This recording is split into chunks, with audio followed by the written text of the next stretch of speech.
1 கோடி மதிப்பிலான கேரவன், ஆடி பென்ஸ் கார்னு ஆடம்பர கார்கள், தென் தமிழகம் முழுவதும் பயங்கர செல்வாக்குன்னு எப்பொழுதும் பந்தாவா வலம் வருபவர் ராக்கெட் ராஜா. ரவுடி தொழிலில் சில்வர் ஜூப்ளி கொண்டாடும் இவர் நெல்லை மாவட்டம் ஆனைக்குடியை சேர்ந்தவர்.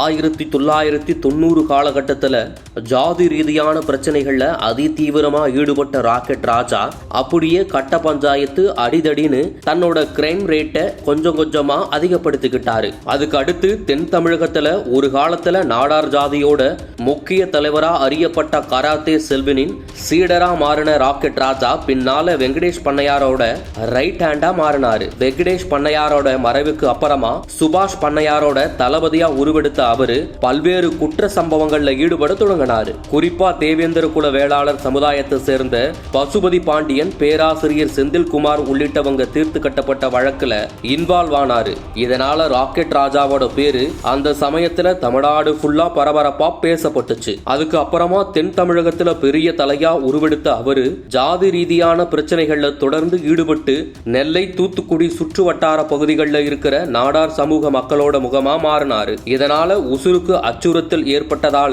24 மணி நேரமும் ஆயுதங்கள் ஏந்திய கூட்டாளிங்க பாதுகாப்புல இருக்கிற நிலைக்கு தள்ளப்பட்டாரு. அந்த சமயத்துல ஒரு நாள் அவரோட வீட்டுல ரைடு நடந்தப்ப ராக்கெட் லான்ச்சர், AK-47 துப்பாக்கி போன்ற பயங்கரமான ஆயுதங்கள் சிக்கினதா வெளியான செய்தி ஒட்டுமொத்த தமிழ்நாட்டையே உலுக்கி எடுத்துச்சுன்னு தான் சொல்லணும். அது மட்டும் இல்லாம ஒரு சம்பவத்தை பக்காவா ஸ்கெட்ச் போட்டு செஞ்சு முடிக்கிறத ராக்கெட் வேகத்துல செஞ்சதால ராஜானு இருந்த பேரு ராக்கெட் ராஜானு மாறுச்சு. இப்படி ஒரு காலத்துல போலீஸுக்கு சிம்ம சொப்பனமா திகழ்ந்த ராக்கெட் ராஜா 2017 தன்னை என்கவுண்டர்ல போலீஸ் சுட திட்டமிட்டு இருக்கிறதா வீடியோ வெளியிட்டு பரபரப்பை ஏற்படுத்தினாரு. அதுக்கப்புறமா தன்னோட உயிரை காப்பாத்திக்க ராக்கெட் ராஜா அரசியல்ல ஆர்வம் காட்ட தொடங்கினாரு.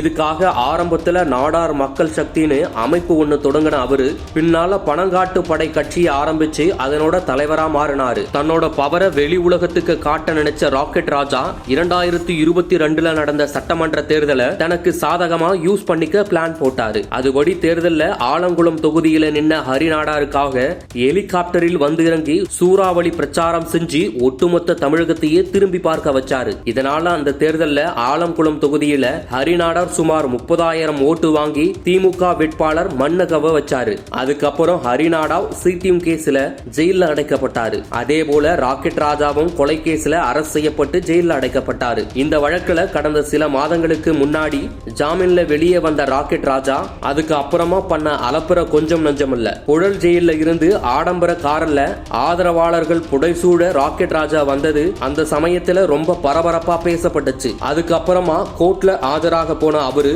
1 கோடி மதிப்பிலான பென்ஸ் கேரவன்ல வந்து எல்லாரையும் திகைக்க வச்சாரு. இவ்வளவையும் செஞ்ச ராக்கெட் ராஜா தன்னை யாராவது ரவுடின்னு சொன்னா கொஞ்சம் கூட ஏத்துக்கவே முடியாதுன்னு ஊருக்குள்ள சொல்லிட்டு திரியிறாரு.